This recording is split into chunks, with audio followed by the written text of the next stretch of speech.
Alors, le symposium, nous, il commence le 2 juillet. Il ouvre au public le 16 juillet. Je vais vous donner les dépliants, là. Et nous, le symposium, c'est un laboratoire de recherche entre nous. On ne fait pas d'art public devant le public. C'est comme quelque chose que je défends comme artiste. Hein. Ça veut dire que, supposons qu'il y a 12 à 14 artistes, il y a toujours un poète et un compositeur. La compositrice cette année, c'est du Mexique. Il y a autant d'assistants que d'artistes. Ça veut dire qu'on sort plus notre équipe technique. Ça veut dire qu'on est 30 personnes à vivre pendant 15 jours ensemble. Puis je vous le dis, c'est la chose la plus extraordinaire qu'on vit. Parce que c'est tous des artistes entre eux, avec des assistants des Laurentides. Là, c'est comme un laboratoire de brassage d'idées. C'est là que j'ai découvert cette identité commune-là. Là. On était tellement, au-delà de la langue, on était similaires. Et c'est le rapport au lieu. Imaginez, on va les chercher à l'aéroport le 1er ou 2 juillet, puis on les amène, puis on les amène en plein bois. Nous, on ne peut pas ouvrir en juin. Vous savez, il y a assez de mouches noires. Notre horaire touristique, c'est relié à la nature. On ne peut pas ouvrir en juin. On l'a déjà ouvert, puis les artistes paniquent. Il faut qu'ils rentrent en forêt avec des nets, puis on fait des feux. Puis... Là, on pense qu'au début juillet, ils sont supposés être disparus. Mais imaginez que vous arrivez du Brésil, je n'ai jamais venu au Québec, au Canada, puis vous dites, ça c'est ton lieu. C'est assez loin de l'accueil, il faut qu'il apporte avec ses outils. Il s'en va en forêt, puis là, il est là toute la journée. Puis lui, moi j'ai toujours eu peur, je me dis, les artistes vont se décourager, ils vont dire, hey, moi je m'en vais à Montréal, il y a des grands musées, je vais aller voir ça, puis qu'on va les perdre. La dynamique de ça est très importante. C'est comme ici, là, je trouve que faire ça aujourd'hui, là, il y a beaucoup d'efforts de dynamiser un groupe, de dire, c'est assez intéressant, on reste là, puis après, vous irez à Montréal le 18 juillet, là, quand tout le monde s'en va. Là. Mais pour moi, c'est toujours un peu, qu'est-ce qui va sortir de chaque symposium? Il est rarement arrivé un incident. Je peux vous terminer sur ça. Il y a 2 ans, on a invité 3 Cubains. 2 Cubains de... C'est pas moi qui invite, on a un commissaire, là. Je ne suis pas quelqu'un qui s'occupe maintenant. Je m'occupe de la programmation et de l'aménagement, mais je ne m'occupe pas du choix des artistes, parce que je suis un artiste, alors je ne veux pas être en conflit. C'est un commissaire qu'on engage par concours qui choisit les artistes sur une thématique que nous on choisit. Cette année, c'est le legs.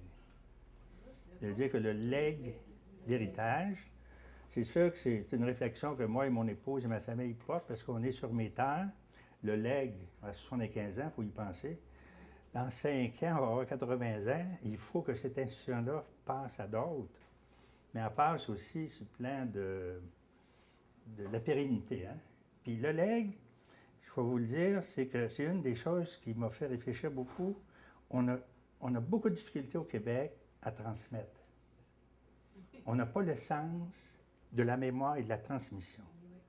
Autant dans les milieux des affaires, on part d'une business, on réussit, on fait 50 millions, on vend ça en bourse, on s'en va en Floride. Dites-vous que la communauté anglophone et juive ne fait pas souvent ça.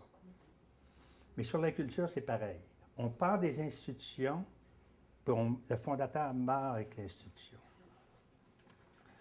Alors, le legs, c'est l'essence de la pérennité, ce qu'on va laisser à nos enfants.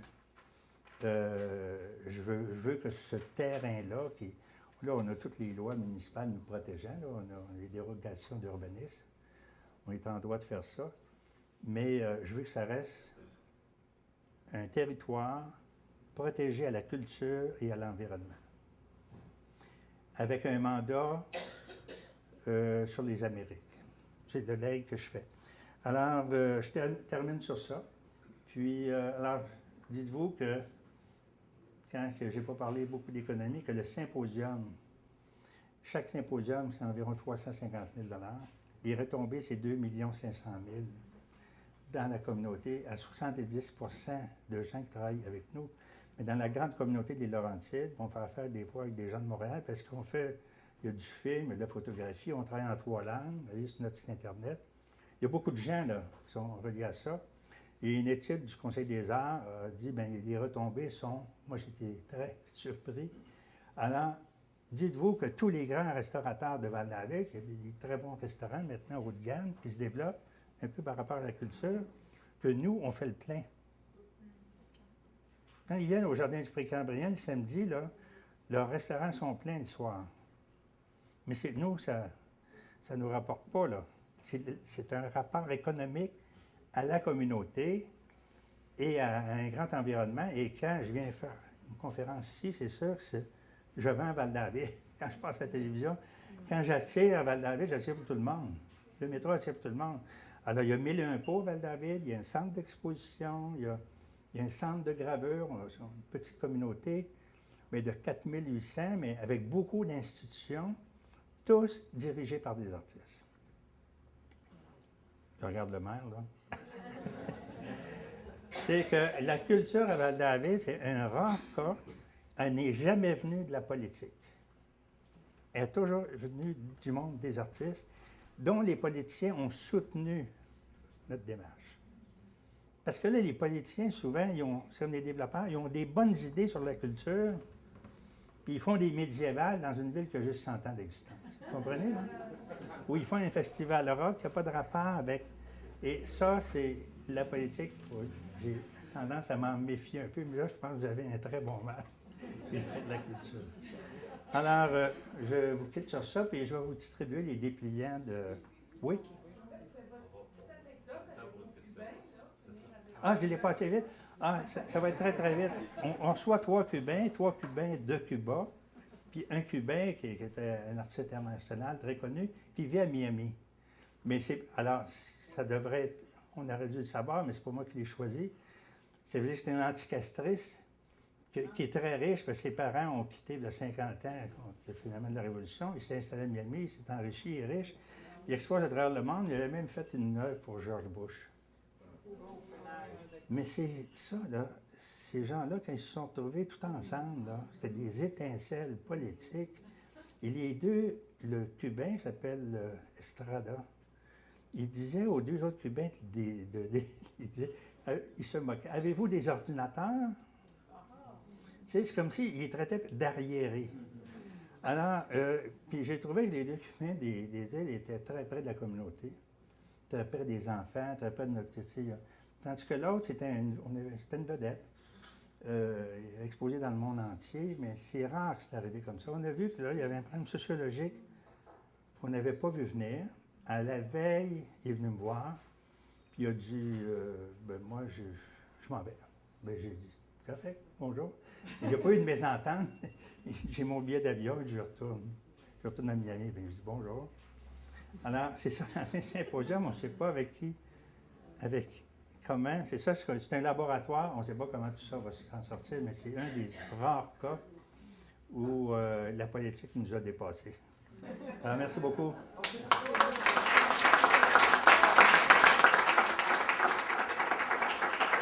Je vais vous dire, il y a un catalogue sur le marché ici, tout illustré. Si vous êtes intéressé, vous pouvez venir le voir ici. La vidéo, on va trouver une façon de donner la... Oui, elle va sûrement être disponible. Votre vidéo, restez ici. On va prendre une question ou deux, M. Dole. Pardon? On va prendre une ou deux questions. Oui? Oui. Et, La vidéo, il est vu sur mon site. Il est disponible sur le site. Sur le site Internet, on peut le voir. C'est quoi votre site? C'est www.renéderouin.com. Parfait. On aura le temps pour une ou deux questions. Madame? Oui, bien, je trouverais ça vraiment important, pertinent ici, de parler d'un peu de la structure administrative de votre organisation là-bas. Vous avez parlé d'une fondation. Premièrement, comment ça a parti il y a 16 ans, puis peut-être un petit peu la construction de ça jusqu'à maintenant. Oui. Quelle bonne question. Je vais vous dire pourquoi. C'est parce que non seulement, vous avez vu que mon cheminement était toujours en marge des institutions. Vous connaissez les centres d'artistes au Québec, vous connaissez les CAL, puis toute cette organisation-là. Et moi, j'ai beaucoup d'influence latino-américaine, ce qui fait que les artistes d'un certain âge à Mexico, dans le sud, ils partent des fondations, puis ils partent des musées à leur nom, ce qui n'existe pas ici. C'est très mal vu. Alors, moi, j'ai été voir des amis qui étaient des gens d'affaires, mais que je connaissais par amitié. Puis j'ai dit, je vais faire une fondation. Absolument, une fondation, ça a de l'argent. Mais il n'y avait pas d'argent. Juste des idées, pas d'argent. On aurait pu s'appeler autrement, mais je trouvais que fondation, c'était... Ça va s'appeler comme ça. On a créé une charte. Puis c'est des gens très connus, là, Francis Fox, vous connaissez, là, qui a créé la charte avec Gérald Lacoste, qui est le président de la Bourse de Montréal. C'était pas n'importe qui. Bon. Oui, bien, c'est des gens d'affaires, mais près de la culture. Mais moi, je ne les connais pas parce qu'ils sont présidents de la Bourse. Je les connais parce qu'ils habitent des Laurentides, puis je vois leur lac, là, puis bon, c'est des amitiés, là. Puis là, ils ne comprenaient pas trop. Puis là, on a créé un conseil d'administration de 7 membres. Maintenant, on a une charte, on a une réglementation, on a une programmation, on est très, très structuré. Et on fait une billetterie. Il faut payer pour venir au Jardin du Pré-Cambrien. Cas unique, dans les groupes culturels au Québec, on fait payer. Il faut payer pour venir. Ce qui nous fait un profit. On fait un événement bénéfice de haut niveau où on retire 150 personnes, des gens d'affaires. On a eu Bernard Lamar comme membre du conseil d'administration de nombreuses années. Voyez-vous? Moi, je n'ai pas eu peur de frayer avec le monde des affaires. Savez-vous où j'ai eu de la difficulté?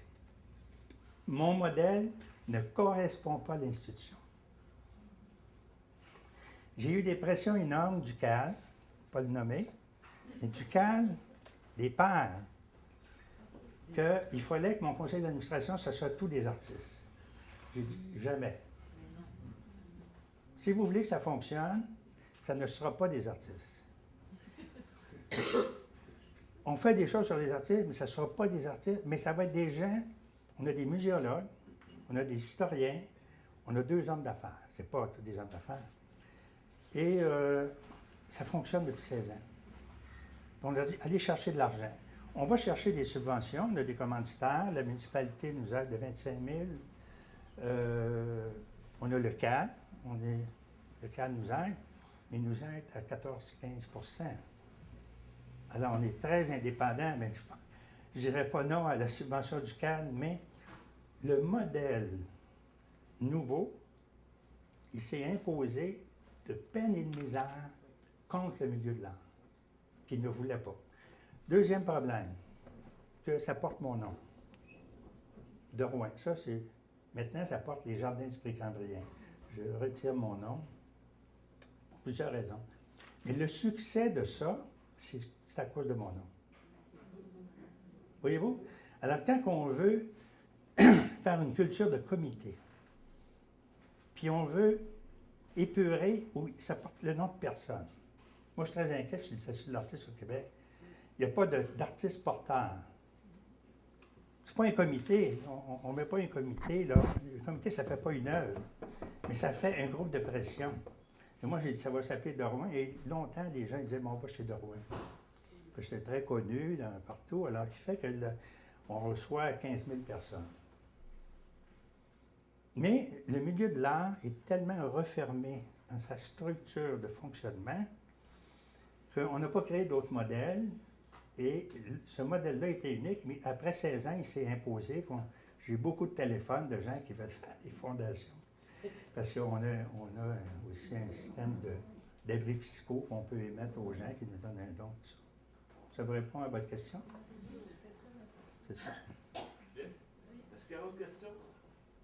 Est-ce que vous regrettez de vous être fait attraper? Pour ça?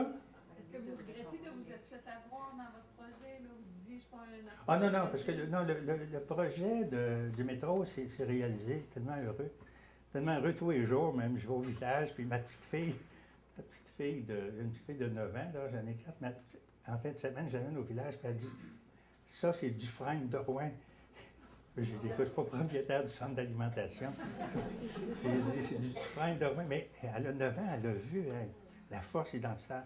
Et si on enlèverait ça aujourd'hui, ça fait partie des gens.